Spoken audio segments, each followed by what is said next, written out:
Welcome to Leading by Example, Upholding Standards Without Compromise. I am your host, Dr. Vaughn, inspiring excellence, one lesson at a time. Are you ready to be better within your world and become the standard bearer within your organization or wherever you are? Leaders, aspirants, every one of you, all of us influence our culture, the organization's culture, our workplace's culture through actions taken both inside and outside of the workplace. I founded Ontero Solutions upon integrity, customer satisfaction, and attention to detail, specifically executive coaching and leadership development. Join in for fun, practical, and educational stories as I share lessons, both the good and the bad, that I have learned in my 20 years of leadership and management experience. Leading by example starts now.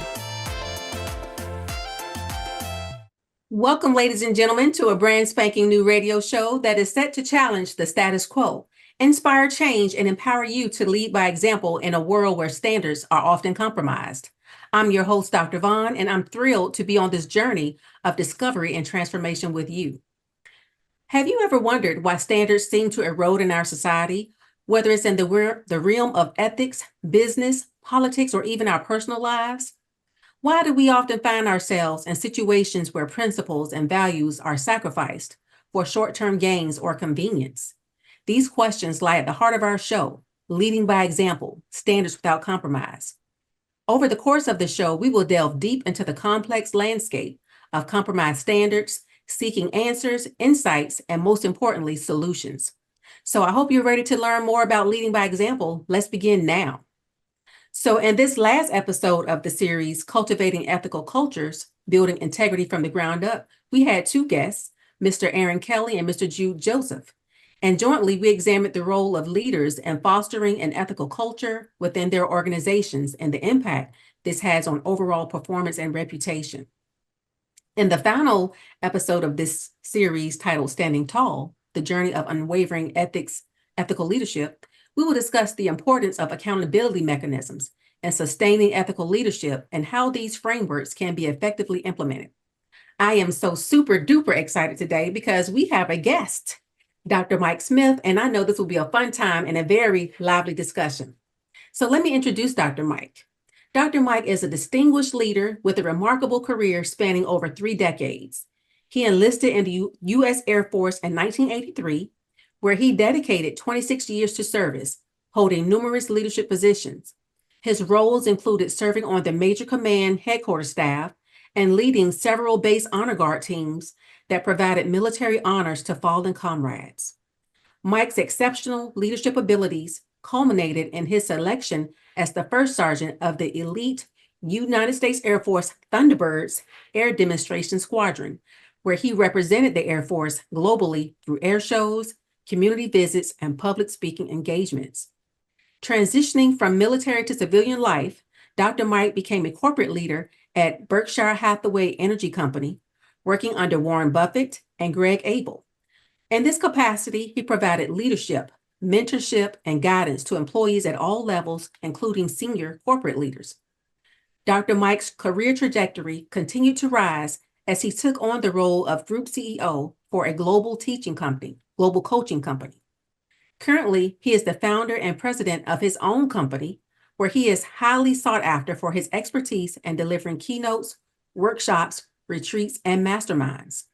Dr. Mike's thought leadership is recognized through his membership in the Forbes Coaches Council and his role as president of the International Coaching Federation, Southern Nevada.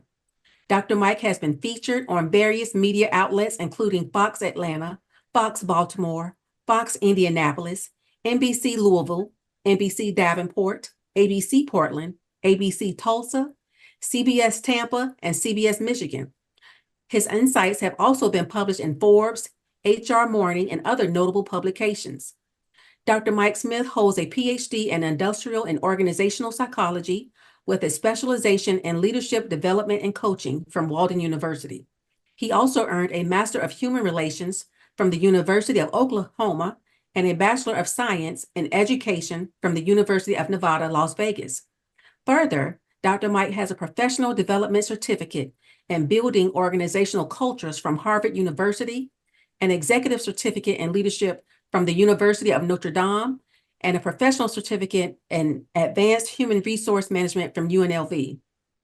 He is a certified professional corporate speaker and presidential member of the National Society of Leadership and Success, and has been inducted into the International Honor Society in Psychology and the National Society of Collegiate Scholars, recognizing his commitment to scholarship, leadership, and service.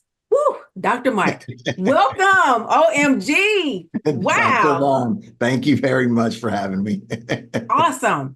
So, Dr. Mike, there is so much to you as we just, as I kind of read off through your bio, which is just a small snapshot of you. I want to start first just by jumping into your background and career because there's so much. And, as we go, just kind of feel free to take us where you want to go. But, I'm going to ask you questions about your background and career, your thoughts on ethics and leadership. And, we're going to talk about your current endeavors and insights. Right on. Yep. Because I want you to share. Awesome. Because I want you to talk to us about this book you got coming out. Okay. Make sure you Yes. talk about that. So first off, tell us about your military career and leadership roles in the U.S. Air Force. So during my 26 years in the Air Force, as you mentioned, the highlight of my career, of course, was serving as the first sergeant for the Thunderbirds, getting to travel the world, do air shows all over the place. But there was a lot of prior work that led to that being selected, right? So stepping out and volunteering for like the NCOIC, being in charge of the honor guard positions, flight chief duty, several deployments. So along the way, I was always seeking opportunities, I guess, to step into leadership roles, even at the lowest levels, because we're all leaders to some degree, whether it's formal or informal, we're all leaders, regardless of where we are. So I was just blessed and fortunate enough to be able to step into those leadership roles and just sort of build on one after the other. I started off as contracting specialist. So I was a contracting officer for my first probably 15 to 17 years in the military. Wow. Yeah, yeah. So that was a really fun gig doing contract negotiations and administration. So the technical stuff. And before that, I was in the services squadron. And in my military career, I think this was my first impact moment that really, really drove home the point for me about time, how important time is and how fragile life can be. So in the services squadron, part of our duty is mortuary affairs. Mm. So my very first deployment back in, I'm going to date myself Yeah. a little bit, but my very first deployment to Riyadh, Saudi Arabia back in 1995, a terrorist car bomb went off downtown Saudi Arabian National Guard building I that killed remember that. Americans. Yeah. Yeah. It was all over CNN and, it was all over the news. And it turned out that was the first targeted terrorist attack against Americans by the group that later became known as Al Qaeda. So in that moment, I was in charge of the mortuary recovery team, and we had to pick up the bodies and prep them for shipment back to the US to be rejoined with their loved ones. And that was the really first impact moment in my career that truly made me realize, again, those two things, right? Time, like how important time is, and we're never guaranteed it tomorrow. So do with it what you can to make an impact, make a difference, and a positive social contribution. And then the second thing was just being prepared, right? That impact moment of not taking life for granted, right? And just really embracing opportunities when they present themselves, which is kind of what I continued, on to do, which led me to the Thunderbirds.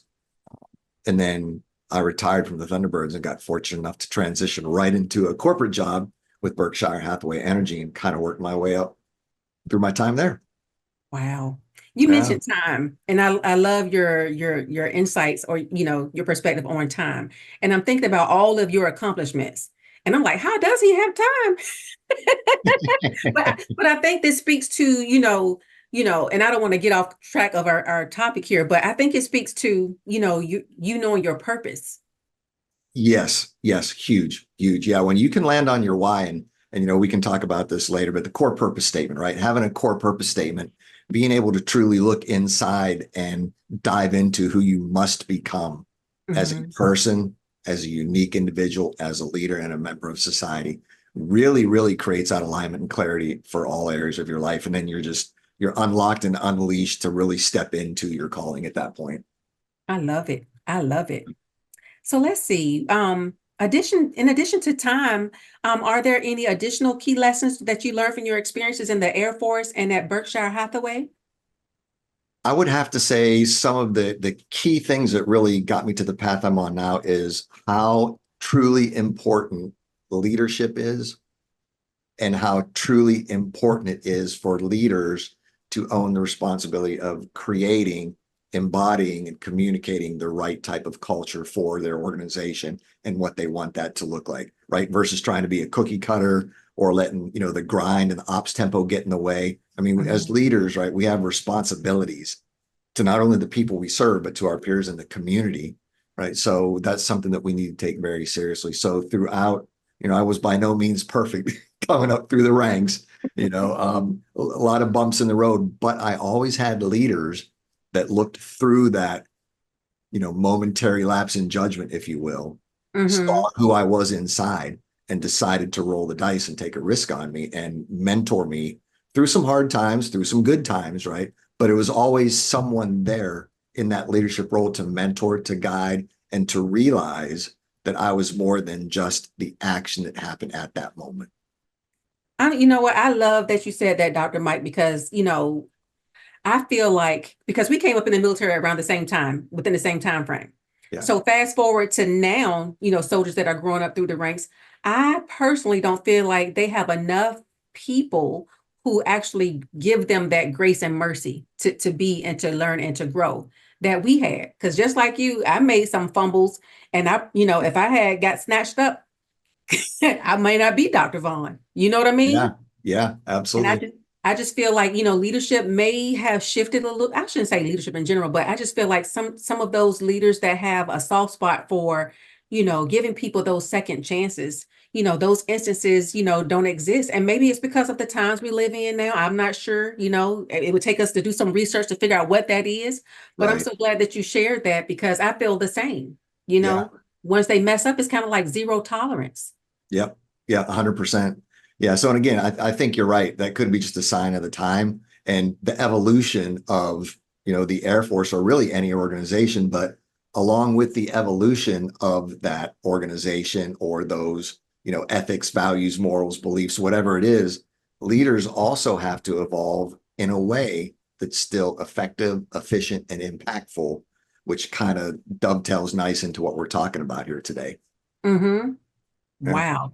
So what about this, Dr. Mike? We're going to transition to talking about ethics and leadership. Mhm. What is the importance of ethical culture in organizations?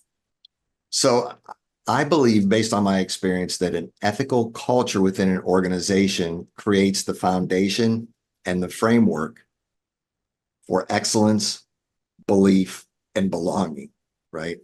I think too many times, I think you've heard the stories, right? That sometimes people might look at Google's culture and say, "Man, that's an awesome culture. We should have that here." Well, the only problem is you're not Google, right? Not the same type of employees, maybe not the same demographic, same mission, same vision, same purpose. So cookie cutter approaches to culture, especially ethical culture with integrity, is not a recipe for success. That's why it's incumbent upon the leaders within their organizations and their industries and their geographical location, serving the demographics they are, to tailor and custom their culture uniquely to them and who they are, vision, mission, purpose, values, and the way that they want to serve. So that's really what I think lies at the heart of that ethical. It just unlocks and unleashes and aligns people with the true calling of the organization and the way they serve each other and the community. Wow. I like how you broke that down. Because I think we may have talked about this before, offline about, leadership development, or the lack thereof in certain instances. You know, um, the importance of coaching. Some people don't understand the importance of having a leadership coach. It's almost like, you can read the Bible on your own and you may have your own little interpretation, but until you go and listen to a sermon by someone who's trained in that, and you're like, oh, now I get it. I got it all wrong. It can be the Right. same thing with leadership. You Yeah. read these self-help books and you thinking that you got these concepts down, but you're implementing them all wrong until you have that coach to kind of shape you and guide you, put you in the right direction. Yep. 100%. Yep. Agree 100%. Wow. Interesting. So what about this, Dr. Mike? Um, let's talk about the role of a leader in promoting and maintaining ethical standards. What would you say that role is, whether it be in the military or, in the corporate sector? So I think maintaining those ethics, right, and standards as a leader, I think there's really a couple of things. That's kind of a deep question. Mm-hmm. And it could take a lot more time for us to talk about that. But just at a high level, I think the very first thing on the part of the leader has got to be, first of all, that fair and equitable treatment across the board, Mm-hmm. right?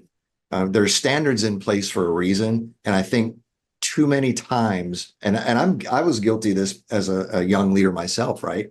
But you have those certain relationships or certain people that or someone's new or someone's seasoned, or I don't want to be the bad guy, or it's too much Mm-hmm. paperwork, or, right? But what that does is people start seeing those little cracks in your armor, Compromises. Mm-hmm. right? Right. And so then the question starts to become, if they see that, well, the perception could be, well, I can get away with this much. If I push it to this line, I'm good to go. Right. So there's a lot of open doors that could come from not maintaining consistency, fair and equitable treatment across the board based on established standards and guidelines. So I would say that's the first thing. The second thing I think is ownership and personal responsibility, right? So as a leader, even when we mess up or when we make a mistake or when we don't hold ourselves or others to those ethical standards across the board, then there's a time, like you said earlier, hey, I made a mistake, right? I messed up, learn from it, right? And press on, be vulnerable enough to own it, take personal responsibility, take control of it, regroup, and then just go back out and be the leader that you're called to be. Mm-hmm. So I would say that's the second thing. And then the third thing is that consistency piece that we just talked about, right? Consistency in knowing the standards, right? So without keeping up to speed on them and what they are and how they affect and what to do with them, you're just kind of just flailing. And again, that's what could lead to the inconsistency and the doubt in your own abilities. And that list just goes on and on. So again, fair and equitable treatment, ownership and personal responsibility, and then consistently knowing what the standards are that you're supposed to enforce as a leader. And I think also understanding the why, right? Mm-hmm. A lot of times it's easy for a leader to say, well, you need to do it because, see right here, it Mm-hmm. says, without really unpacking the why. Is it a safety issue? Like if you don't follow this, could you get like hurt or worse? Right? Is there a financial accountability piece to it? So I think even unpacking the why goes a long way to then getting people to buy into the ethical side of leadership when it comes to standards and enforcement. I'm glad you said that too, because, I know you can probably attest to this, but I know in my early years in the military, I was enlisted. You don't necessarily, very rarely did you get the why. Yes. Yep. You do it and you sound off way, yes, Sergeant, two bags full. Yeah. Yeah. Well, that's a really good point. There may be times when you don't have time True. to do the why, to explain the why, to unpack it. But you always have that opportunity on the back end to regroup and say, okay, awesome job. Appreciate you stepping up. And here's why we did it. Right. So I even think, to your point, there's a lot of times when as a leader, you need to make things happen. Like Hmm. you get on board or off, but we're going this way and it has to happen now. Right. But then always regroup and kind of unpack it. Awesome. I like that you said that. You talked a little bit earlier, you mentioned the word accountability, and that was a great segue into my next question I'm going to ask you. How Mm. do you define accountability in the context of ethical leadership, and why is it critical? So I think accountability goes back to ownership, right? If we don't hold not only ourselves, but others accountable for the tasks and the assignments that they're given to do, then there's no, I don't know how to say this. So there's, without accountability, I don't think there can be true learning, growth, progression as an individual and a team, right? So accountability really is the foundation to moving the needle forward. within the organization, within a team, within an individual. So especially when it becomes a matter of ethics and accountability, right? That's holding people to the standards that they're expected to perform against, right? So Hmm. accountability for a task, accountability against a job description, accountability against roles and responsibilities, right? Without establishing accountability, then you just kind of leave the door open again for chaos and confusion. And I think that there's quite a few studies out there actually, and you may have seen them too, that people truly appreciate at the end of the day, whether they say it or not, and whether it's in the heat of the moment or not, people really do like accountability, right? Hmm. Because that also provides a sense of direction and clarity with guardrails, right? So I think that's one of the really most important pieces of accountability, ethical and leadership is, again, keeping people moving the same direction and keeping them in check, which then also creates that ownership and personal responsibility of what you've given them stewardship over. Does that make I sense? It does. And I was going to ask you about, types of accountability mechanisms, but you touched on those, like, in the position descriptions, roles and responsibilities. In your coaching experience, have you, run across instances where people have, where there's been a delta in that? In the military, we get counsel, frequently because you got to get it for your reporting, right? But on Right. the civilian side, whether you be a contractor or just, in corporate somewhere, or maybe just in the government public sector, you may be lacking on, those touch points, if you will. Can you talk about, the importance of having those touch points, or the importance of, having those, counseling sessions, if you will, you know, to let people know how they're doing or how they're measuring up against the standards? Yes, yes, and that is extremely important. And not just, so I'll touch on that specifically, right, with the performance feedback, job descriptions, annual appraisals, that kind of HR system. But even when we're talking about accountability, you have a team assigned to a project, with a milestone template, right? Mm-hmm. There's certain milestones and KPIs that they're supposed to hit. So again, what happens in those instances if you don't hold the people in the team accountability or hold them accountable to those milestones and KPIs? Mm-hmm. You could start losing money, right? You could really blow a project. You Not could, win the contract recompete. right? Yeah, liquidated damages. I mean, all kinds of stuff could happen. So there's that accountability and touch points as well. But in the area of personal performance, when it comes to the performance feedback and annual appraisals, coaching sessions, ongoing counseling, verbals, progressive discipline, whatever the case may be, I can't tell you initially, before I became the corporate safety manager in Berkshire Hathaway, I was everyone's favorite person. I did internal employee investigations for about 2.5 years, right, in ethics and corporate compliance. So, the internal affairs of the company. So you go walking down the hallway and it's like someone turned on a light and the cockroaches scattered. It Right. wasn't that bad. But so we dealt with everything from my boss doesn't like me because he changed my schedule, my coworker wears too much perfume, Oh my no. desk is too high, all the way up to the serious things like sexual harassment, discrimination, theft of company property, time card fraud.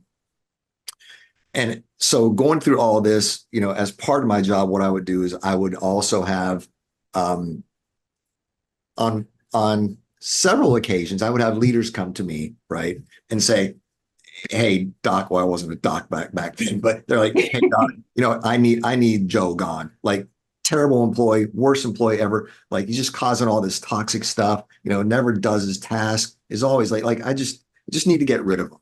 Mm-hmm. All right, man. That's a lot. Sorry to hear that. So I'll tell you what. Why don't you give me your documentation of Yeah. how you held them accountable, how you explained the standards to them, and let them know how they're performing. Well, what do you mean documentation? Dude, sorry, I can't help, like I can't help you. How fair is it to you or that person that you're in my office now wanting to terminate, Mm-hmm. but you haven't schooled them, haven't coached them, haven't disciplined, counseled? Like I, I don't know what to tell you, but it's not going to go down this way. So again, going back to that fair and equitable treatment of everyone across the board by doing things like those accountability touch points, then you're keeping people aware of how they're doing or how they're not doing, where they're shining, where they need to pick it up, which then opens a door to things like supporting and validating a promotion request. Mm-hmm. Or the flip side of the coin, supporting and validating a letter of counseling or termination, right? But Right. either way, that accountability, again, that lets people know how they're doing and puts those guardrails in place to do the right thing at the right time for the right reason. So this wasn't a question I was going to ask you, but because I've seen it so many times in your coaching experiences, maybe you've come across, leaders or managers, what seems to be the resistance or the hesitation in documenting performance or even approaching, you know, those that are in your charge with, updates about their performance. What is that? In the military, that was kind of like an ingrained type thing. But since I've retired and, been in on the contractor side, I've noticed it's not a thing. What do you Yeah. think that is? Is it So is I, it personality wise or is it just lazy? so I, so I've seen a little bit of the lazy or being too busy, right? Hmm. Because it is. I mean, when you start to go down the path of, we'll just use a trouble or a difficult employee as an example, right? Someone that takes coaching and takes time and takes documentation, right? There is a fair bit amount of work that goes into that. Hmm. But rather than just I'm too busy or I'm too lazy, I think the thing that I've seen more than that is, leaders that um, really truly do have a good heart.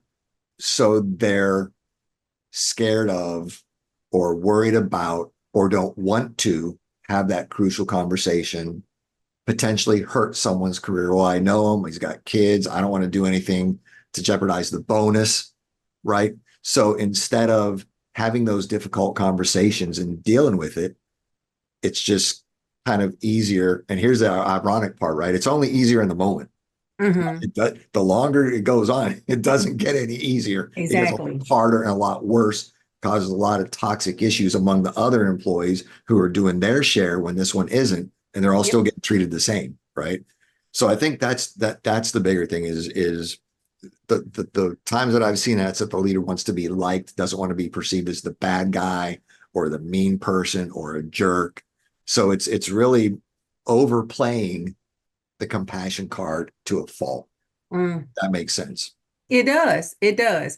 Now, what about this, Dr. Mike? And I wasn't going to take it there, but what about in your coaching experiences? Like, have you revealed that particular flaw in people that you've coached, like via the Enneagram? You know how you did the little breakdown on me? Yes. Yeah. So absolutely. Yeah. So sometimes that does come up when it does surface, again, that's why, the coaching that we do, we use several inner core assessments, right? Because Mhm. could be easy to argue against one. Well, okay, I get it. It says that, but that's not really me. But when you have two or three assessments that say the exact same kind of thing. So yes, there have been occasions where, and that's kind of why I use that example. There have been occasions where the the the leader has just kind of overplayed their heart, right? Their emotions a little bit too much, again, to a fault by Mhm. really feeling bad again. And it's all a matter of perspective. If you take that same scenario and reframe it in a way that they understand that if they do deal with this person, like they're truly helping, they're not hurting. They're Mhm. truly helping this person because you have Exactly. no idea why they're acting that way, right? Could honestly be a blind spot. It could be they're dealing with something. It could be they're honestly not trained, right?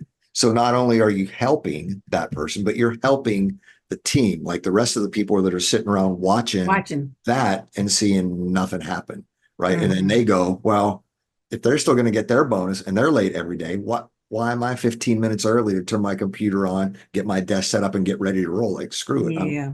right. Yeah. So once you can reframe it into helping, not hurting, I haven't had a leader yet that hasn't said, I get it. I, I understand. That makes sense. Mhm.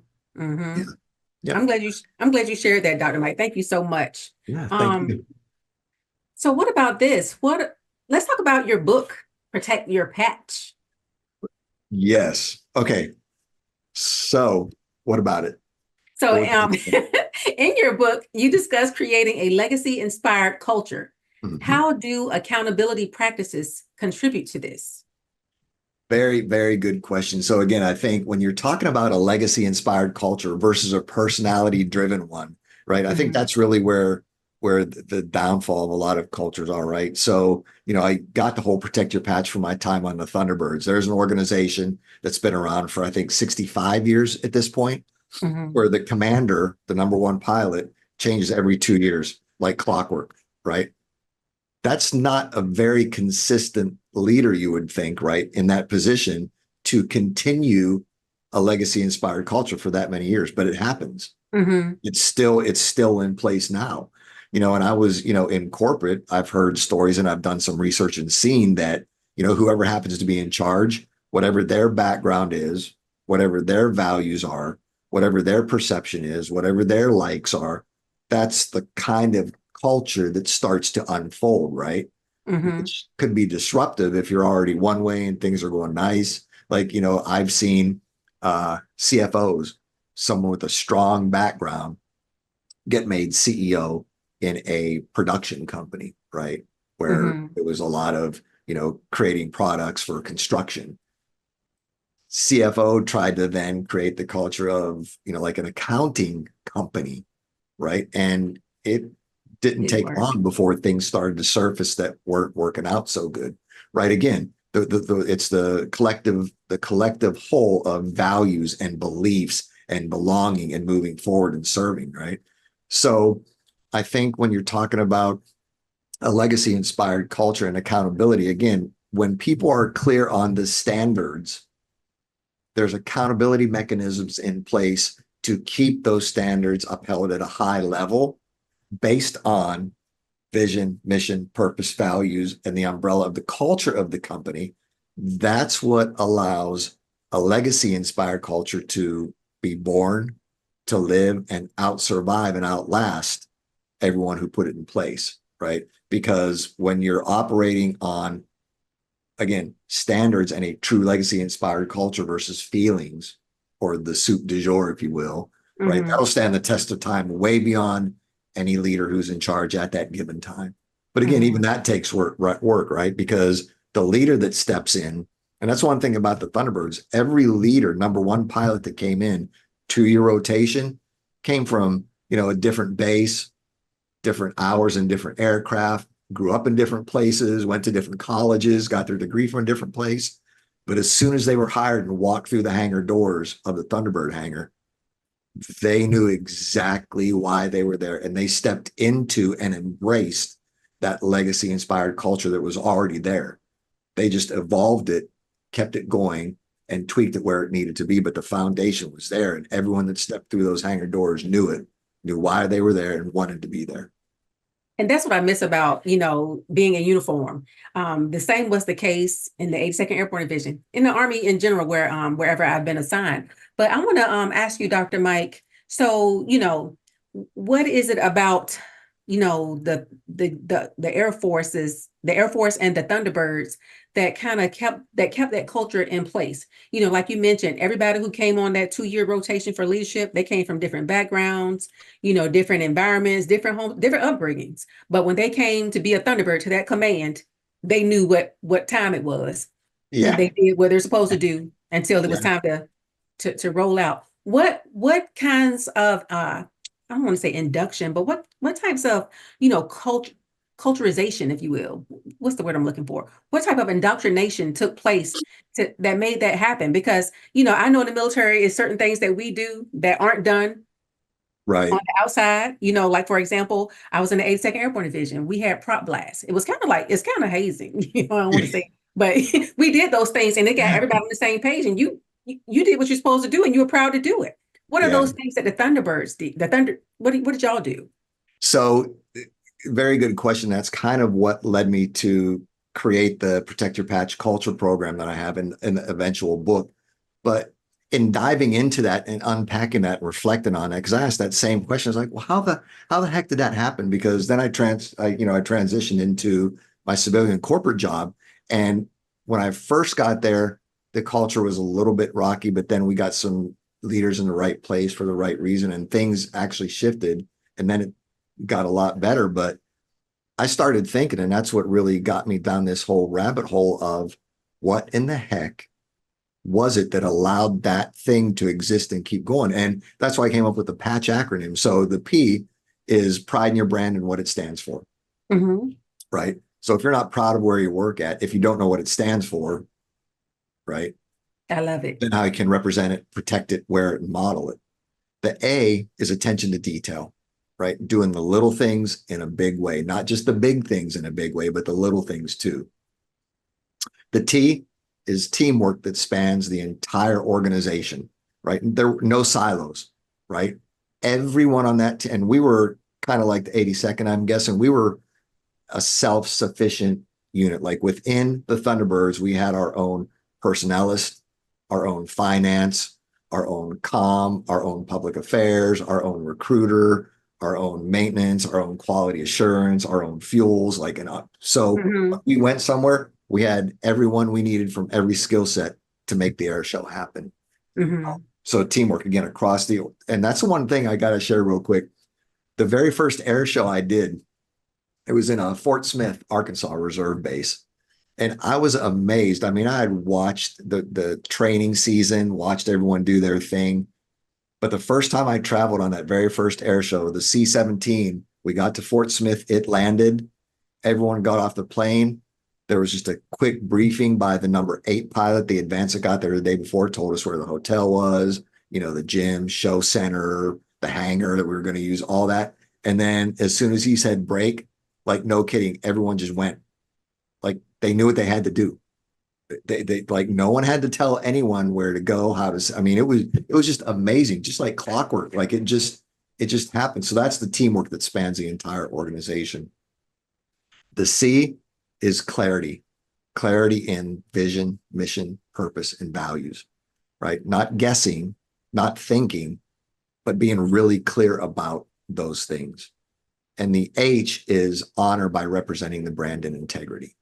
So that's where that patch concept came from. And the honor in representing the brand in integrity, one of the very first things that we had to do as soon as we got hired to the team, there was a 21-day program that we were in. And I love it.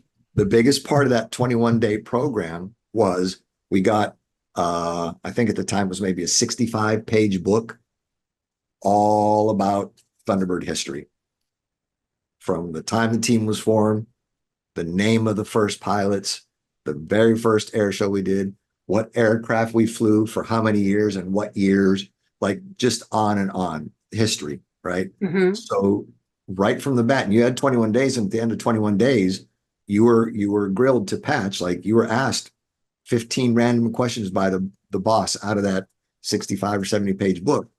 And that kind of puts you in a place where you had to learn the history, not only so you could patch, but one of the things I noticed that as people were learning that history, they would get more attached to the organization because there was a better understanding of how we were formed and why we even exist and why does it matter. So that was huge.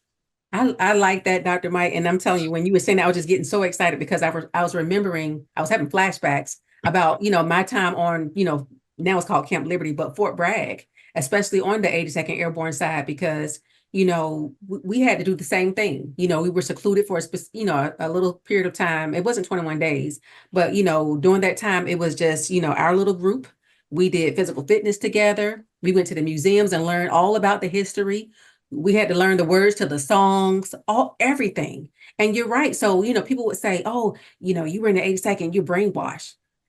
I was. I went not in a bad sense, but I was sold Right. into the mission, its vision, its purpose, everything, because I had gone through that training and you couldn't tell me that the 82nd didn't need me. It was in my heart and I was in it. Yeah.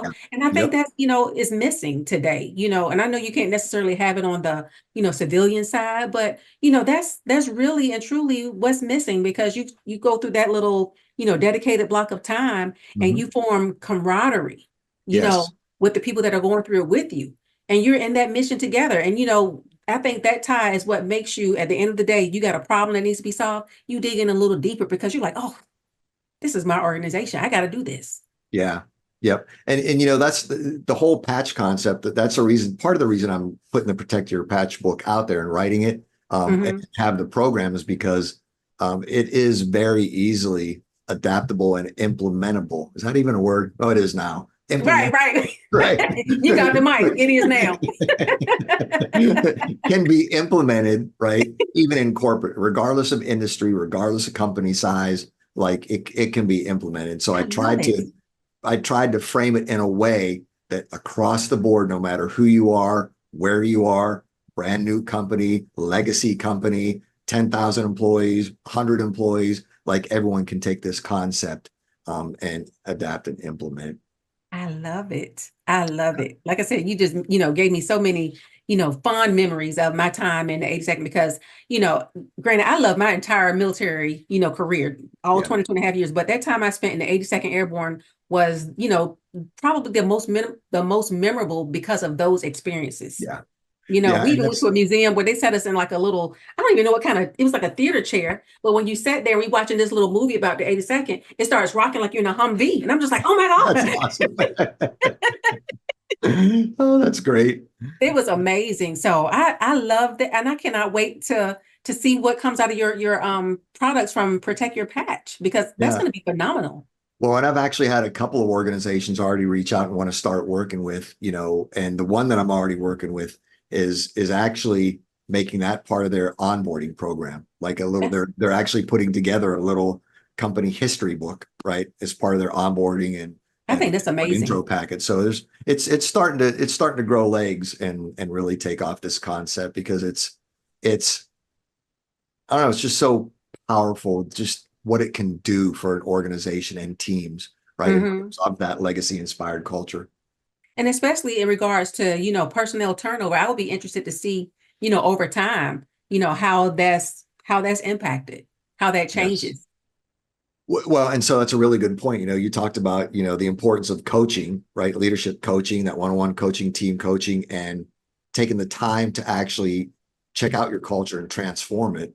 Hmm. There's a lot of studies out there that point to the intangible results of lower turnover and higher retention, which means you don't have to replace and retrain new employees, which is very Hmm. expensive. When you have an Yes. employee walk and you have to go through the search and the hiring process, the onboarding, the training, like that's a lot of dollars versus just keeping an employee who truly believes and feels like they belong.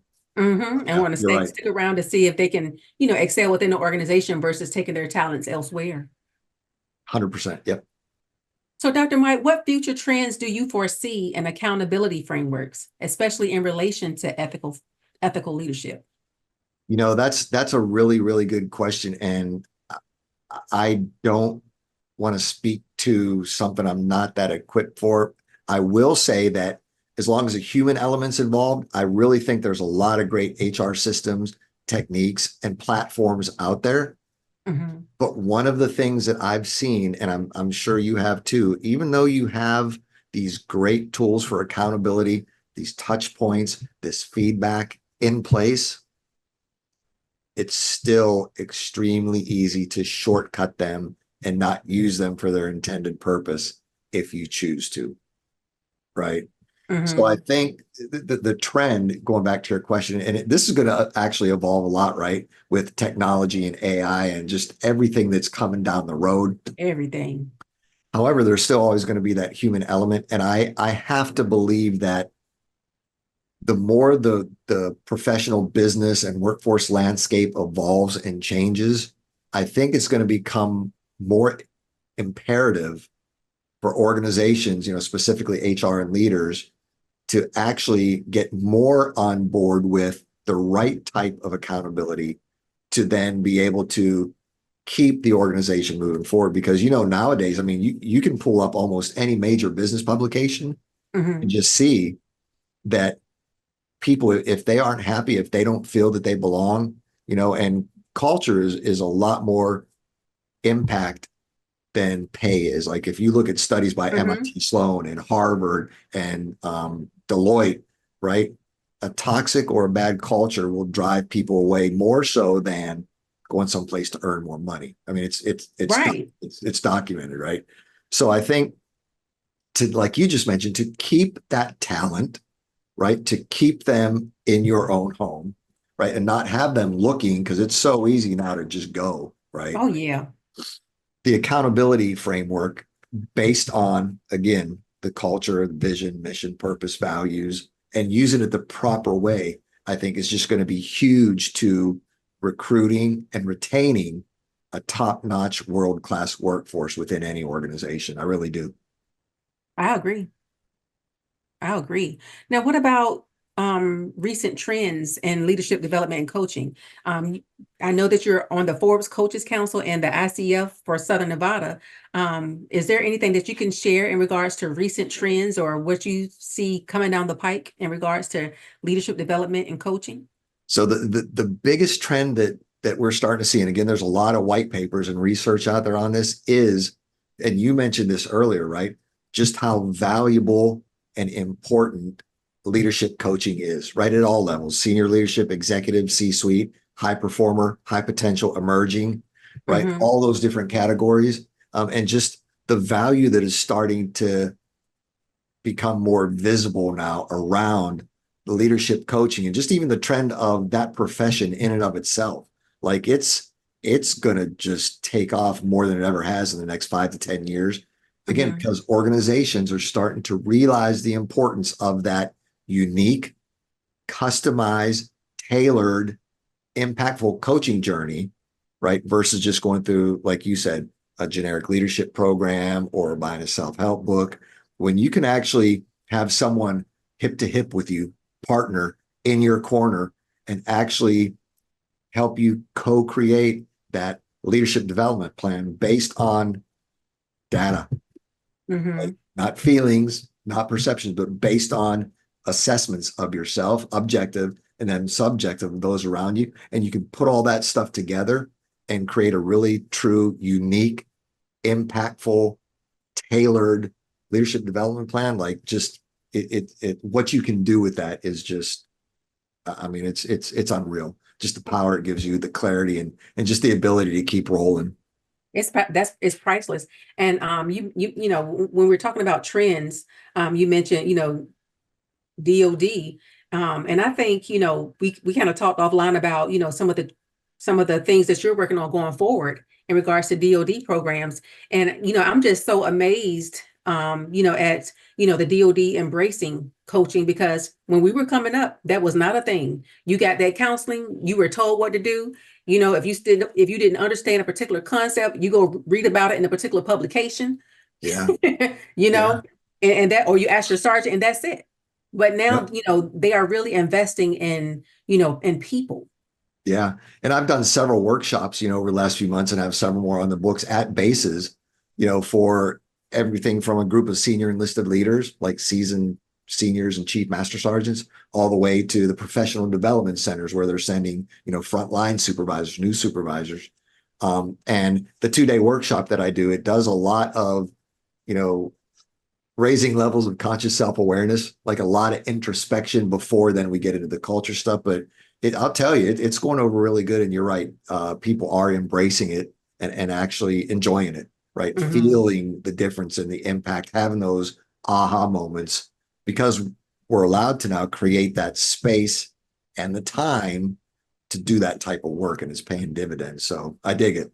I like it a And when lot. you were talking, Dr. Mike, it just, triggered something in my mind about, how leadership has shifted over the years. It's not, that basic, top down, that we were used to. Now it's more, servant leadership. And it's great to see that the branches are embracing it. And, not just the branches, but, even within the civilian sector, Well, people are yeah. embracing, serving those within their charge, Well, you I know. think I think another thing that's starting to become more clear is those soft skills Hmm. Hmm. that makes a truly effective, efficient, impactful leader, right? Legacy type of leader that people are inspired to follow versus, you know, Right. trying to be motivated to follow, right? Hmm. But truly inspired to follow. I think there's a bigger realization starting to come out there that the soft skills are something that we really need to amp up because we've been focused so much. I mean, just look at the last 10 years, right? The evolution of technology and how it's, infiltrated technology is amazing, right? but it can also be a slippery slope, cause Hmm. distractions, take away the human element because now we can Information do everything overload. from behind our desk, right? So I think that's another thing that's starting to come to the surface more is the soft skills, right? Of being vulnerable, having crucial conversations, change management. How do we convey that type of messaging, right? How do we deal with people? How do we give proper feedback in a way that's constructive, not destructive? All Hmm. those kinds of things, leaders are starting to realize now that, well, if we want to stay relevant, right, over the next few years, 5, 10, 15 into the future, then we really probably do need to relook at sharpening that specific saw when it comes to leadership because we just live in a world where a lot of times we're not given that space or that time to do so. So I think that's now starting to come back and resurface and be like, yeah, that is probably one of the most fundamental important pieces of leadership because again, that's how you get people inspired to follow you where they believe and they feel like they belong. And especially in a time where, I know in the Army, maybe not necessarily Air Force, because Air Force has always been, the creme de la creme, I guess you will, of the DoD. But I know, the Army is having a difficult time reaching, maintaining its talent. Yeah. So, I'll be interested to see how that changes and evolves. And I remember, when I was, getting my doctorate, doing my studies, because mine is in public safety leadership, but we all know that leadership, the only thing different is the context. There were several studies that I read that I found very intriguing, and they talked about, servant leadership and how it may mitigate against, suicide, the rates of suicide. So because you have that personal interaction, talking to that soldier, finding out what's going on with them. Nobody, Yeah. nobody wants to be in a unit where they feel like, oh, I'm just a uniform in the face, you Yeah. know, cheeks and seats. You know what I mean? Yeah. Yep. Well, it's funny that you mentioned that because that's, the book that I launched last October, Erasing the Line in the Sand was exactly that. So it's a veteran's experience with social acceptance after beginning civilian employment. And although the Mm. book, my study was done on a group of veterans, the theories, the principles, and the real world effects of the need for belonging, societal acceptance, approval addiction, whatever you want to call it. Again, that transcends everyone. It just so Hmm. happened that I picked the veteran demographic because that's near and dear to my heart. But not feeling like they belonged, not feeling like their skills were utilized or they weren't understood or the team or the camaraderie. You notice those are all elements of culture, right? So Hmm. by them feeling they didn't have that, the thing that pushed me down that road is I found a study that was done back in 2018 that 40%, 40 of veterans quit their civilian job within the first 12 months because they didn't feel those things. Team, I belong, I'm being utilized, no upward mobility, right? And that also has contributed to the increase in homelessness and suicide among veterans. So that whole again, belief and belonging, those two B's. That's why I do legacy inspired culture. When people believe in your legacy inspired culture and they truly feel like they belong,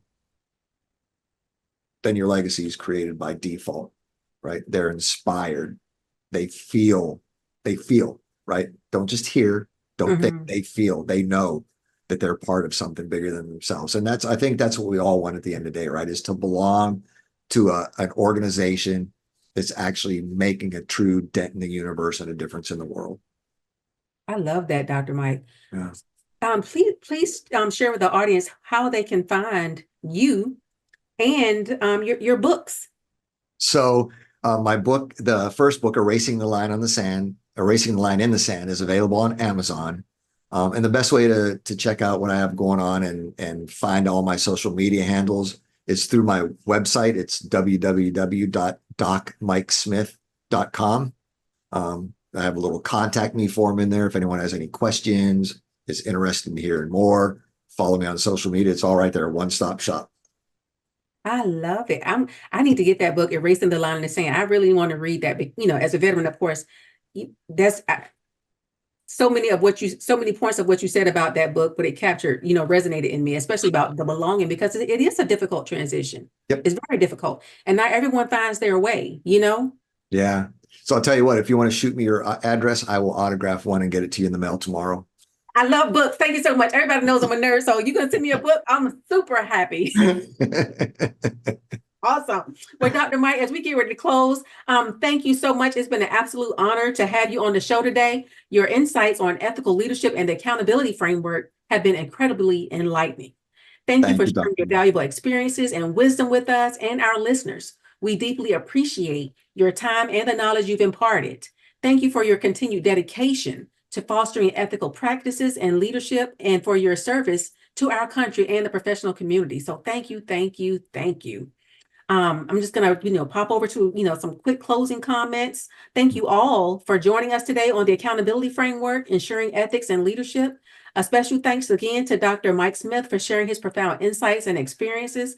It's clear that fostering an ethical culture within an organization is not only essential for compliance and risk management, but also crucial for building trust, enhancing reputation, and driving long-term success. Remember, the foundation of strong leadership is accountability, and it starts with each of us. So let's strive to be leaders who inspire trust, uphold ethical standards, and make a positive impact in our organizations and communities. We hope you found today's discussion with Dr. Mike insightful and inspiring. Remember, ethical leadership starts with each one of us. So let's strive to lead with integrity and accountability in all that we do. I want to give a shout out to my producer, Ms. Moxie Rogers, for keeping us on task and on time. And please tune in to our next episode on Thursday, July 4th at 1 p.m., where we're going to be talking about the foundations of honorable leadership. Might have to rope you back in on that, Dr. Mike. Absolutely, be more than happy. Yes. Yep. Count me in. Wonderful. Thank you so much. Thank you so much. Again, I can't thank you enough for this great conversation. I'm going to be pinging you and you getting my address as soon as we sign off. I want my book. Thank you, Dr. Vaughn. You'll get it for sure. Thank you so much. All right. Thanks. Have a good one. You too, Dr. Mike. All right. Bye-bye. Bye-bye. You have been listening to Leading by Example, Upholding Standards Without Compromise. I am your host, Dr. Vaughn, bringing you inspiring excellence, one lesson at a time. Tune in to Transformation Talk Radio every first and third Thursday at 10 a.m. Pacific for fun, practical, and educational stories as I share lessons, both the good and the bad, that I have learned in my 20 years of leadership and management experience. As we go through and learn these lessons, I would ask you to be thinking about those lessons that you bring that you could share for potential, hey, you may even want to be a guest on our show. So think about those lessons as we continue to explore inspiring excellence one lesson at a time. For more information, please visit www.onterosolutions.com. That's ENTERO.